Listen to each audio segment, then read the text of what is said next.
আমন্ত্রণ জানাচ্ছি আপডেট সংবাদে। শুরুতেই জানিয়ে দিব গুরুত্বপূর্ণ শিরোনাম, এরপরেই থাকবে বিস্তারিত।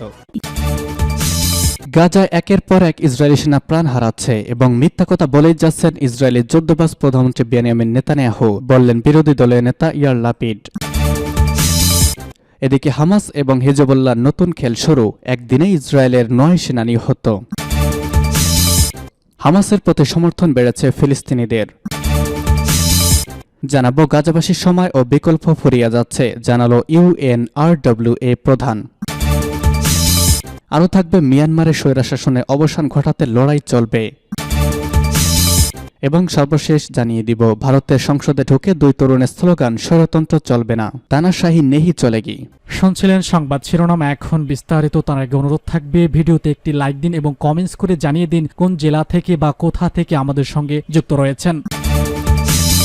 গাজায় একের পর এক ইসরায়েলি সেনা প্রাণ হারাচ্ছে আর মিথ্যাচার করছে বেনিয়ামিন নেতানিয়াহু সরকার, বললেন ইয়ার লাপিড। ফিলিস্তিনি স্বাধীনতাকামী সশস্ত্র গোষ্ঠী হামাসকে নির্মূলের লক্ষ্য নিয়ে অবরুদ্ধ গাজা ভূখণ্ডে হামলা চালিয়ে যাচ্ছে ইসরায়েল। জবাবে ইসরায়েলি সেনাদের বিরুদ্ধে পাল্টা প্রতিরোধ চালিয়ে যাচ্ছে হামাসও। হামাস যোদ্ধাদের হামলায় প্রতিদিনই সেনা হারাচ্ছে দখলদার বাহিনী। এই পরিস্থিতিতে প্রধানমন্ত্রী বেঞ্জামিন নেতানিয়াহুর কঠোর সমালোচনা করেছেন ইসরায়েলি বিরোধী নেতা ইয়ার লাপিড। তিনি বলেছেন, গাজা একের পর এক ইসরায়েলি সেনা প্রাণ হারালেও নেতানিয়াহু মিথ্যা বলেই চলেছেন। বৃহস্পতিবার তথা আজ এক প্রতিবেদনে এই তথ্য জানিয়েছে বার্তা সংস্থা আনাদোলু এজেন্সি। প্রতিবেদনে বলা হয়েছে, গাজা উপত্যকায় ইসরায়েলি সৈন্যদের হত্যাকাণ্ডের শিকার হওয়ার সময় অবিরাম মিথ্যাচার করা এবং দায়িত্ব এড়ানোর জন্য বেঞ্জামিন নেতানিয়াহুকে অভিযুক্ত করেছেন ইসরায়েল বিরোধী নেতা ইয়ার লাপিড। সোশ্যাল মিডিয়া প্ল্যাটফর্ম এক্সে তিনি বলেছেন, নেতানিয়াহু তার সারা জীবনে যা করেছেন এখনও তাই করছেন, আর সেটি হচ্ছে উস্কানি, মিথ্যা বলা এবং মানুষের মাঝে ঘৃণা তৈরি করা। তিনি আরও বলেন, নেতানিয়াহু এখনও কেবল এটি করে চলেছেন, সেটিও আবার এমন একটি তিক্ত যুদ্ধের মধ্যে যেখানে ইসরায়েলি সৈন্যরা প্রতিদিন নিহত হচ্ছে। লাপিদ আরও বলেছেন, গাজা ইসরায়েলি সৈন্যরা যখন নিহত হচ্ছেন তখন নেতানিয়াহু আবারও যুক্তরাষ্ট্রের সাথে, আমার সাথে এবং যুদ্ধকালীন মন্ত্রিসভার সঙ্গে বেনি গান্তেজ এবং গাদি আনসাইকোটের সাথে বিরোধ সৃষ্টি করেছেন। মূলত গাজায় চলমান যুদ্ধের মধ্যেই মার্কিন প্রেসিডেন্ট জো বাইডেনের সঙ্গে নেতানিয়াহুর মতবিরোধের সৃষ্টি হয়েছে। বাইডেন বলেছেন, গাজায় নির্বিচারে বোমা হামলা চালিয়ে বিশ্বব্যাপী সমর্থন হারাচ্ছে ইসরায়েল।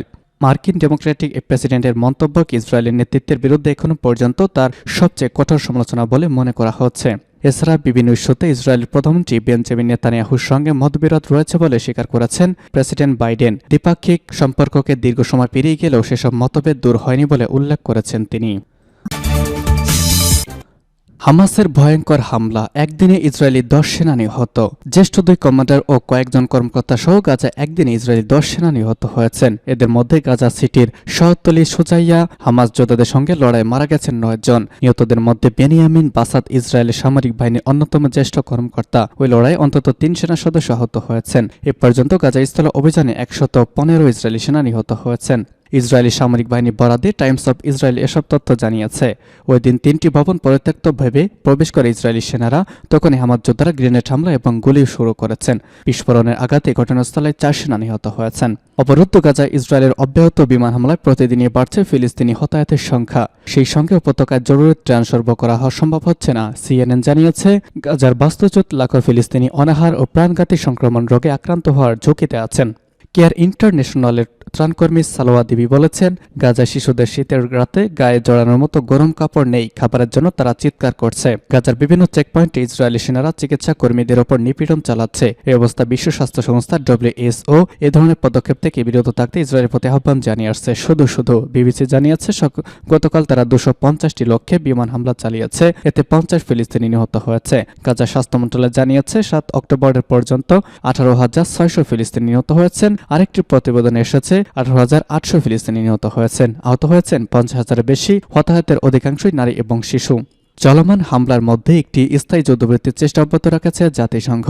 নিরাপত্তা পরিষদে যুক্তরাষ্ট্রের ভেটো দেওয়ার কারণে গাজায় যুদ্ধবিরতি হয়নি। এ প্রেক্ষাপটে সাধারণ পরিষদে মঙ্গলবার যুদ্ধবিরতির দাবিতে ভোটাভুটি হয়েছে। এতে 186 দেশ অংশ নিয়েছে। এর মধ্যে 153 দেশ যুদ্ধবিরতির পক্ষে রায় দিয়েছে। ইসরায়েল, যুক্তরাষ্ট্র সহ 10টি দেশ বিপক্ষে ভোট দিয়েছে। ভোটদান থেকে বিরত ছিল যুক্তরাজ্য, জার্মানি সহ 23 দেশ। যুদ্ধবিরতির পক্ষে ভোট দেওয়া দেশগুলোর মধ্যে অস্ট্রেলিয়া, নিউজিল্যান্ড ও কানাডা অন্যতম। সাধারণ পরিষদে এই ভোটের নৈতিক তাৎপর্য রয়েছে। এটি কোনো প্রস্তাবের পক্ষে বিশেষ সমর্থনকে তুলে ধরে। হামাসের প্রতি সমর্থন বেড়েছে ফিলিস্তিনিদের মধ্যে একটি যুদ্ধকালীন মতামত জরিপে পশ্চিম তীরের স্বাধীনতাকামী সংগঠন হামাসের সমর্থন বৃদ্ধি পেয়েছে।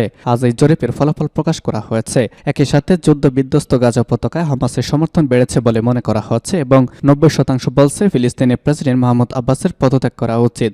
জরিপে দেখা গেছে 72% বিশ্বাস করে যে হামাসের 7 অক্টোবরের আক্রমণ সঠিক ছিল, যার 82% পশ্চিম তীরে এবং 57% গাজায় এটিকে সমর্থন করে। ফিলিস্তিনের পোলস্টারের অনুসন্ধানগুলো গাজার জন্য মার্কিন যুক্তরাষ্ট্রের যুদ্ধোত্তর দৃষ্টিভঙ্গির জন্য আরও অসুবিধার ইঙ্গিত দেয়। একই সাথে হামাস নির্মূল করার ইসরায়েলের লক্ষ্য সম্পর্কে প্রশ্ন উত্থাপন করে। পশ্চিম তীর ভিত্তিক ফিলিস্তিনি কর্তৃপক্ষকে বর্তমানে আব্বাসের নেতৃত্বে গাজার নিয়ন্ত্রণ গ্রহণের জন্য এবং উভয় অঞ্চলকে রাষ্ট্রীয়ভাবে অগ্রদূত হিসেবে পরিচালনা করার জন্য আহ্বান জানিয়েছে যুক্তরাষ্ট্র।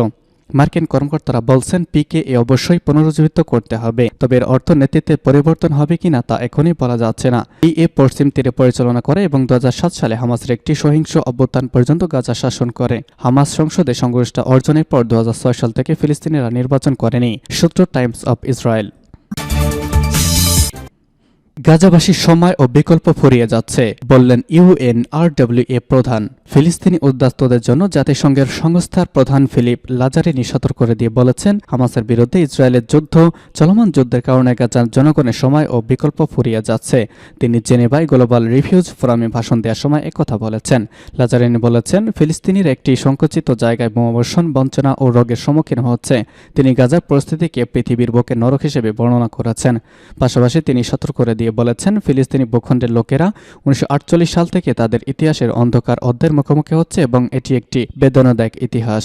ইসরায়েলি কর্তৃপক্ষের মতে 7 অক্টোবর ইসরায়েলে হামাস যোদ্ধাদের চালানো হামলায় প্রায় 1200 মানুষ নিহত হয়েছেন এবং প্রায় 250 জন জিম্মি হয়েছে। সেই হামলার পর গাজায় সবচেয়ে রক্তক্ষয়ী যুদ্ধ শুরু হয়েছে। হামাস পরিচালিত স্বাস্থ্য মন্ত্রণালয়ের মতে গাজা ইসরায়েলি নিরলস বোমাবর্ষণ ও স্থল অভিযানে অঞ্চলটি ধ্বংসস্তূপে পরিণত হয়েছে।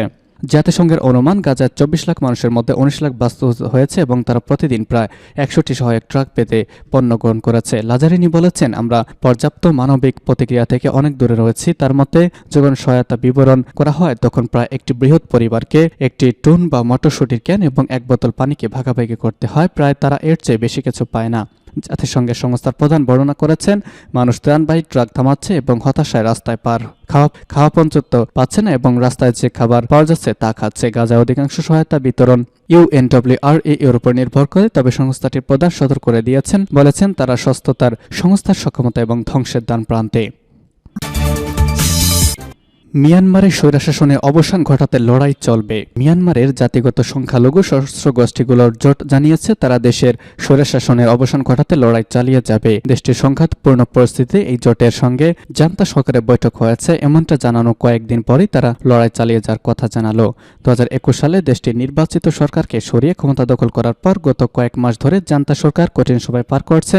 জাতিগত সংখ্যালঘু 3টি সশস্ত্র গোষ্ঠী গত অক্টোবর থেকে সাময়িকভাবে জান্তা বিরোধী হামলা চালিয়ে যাচ্ছে। এরই মধ্যে তারা বেশ কয়েকটি সামরিক চৌকি ও উত্তরে চীনের সীমান্তবর্তী কয়েকটি শহর এবং পশ্চিমাঞ্চলের রাজ্যগুলোর কয়েকটি শহর দখল করে নিয়েছে।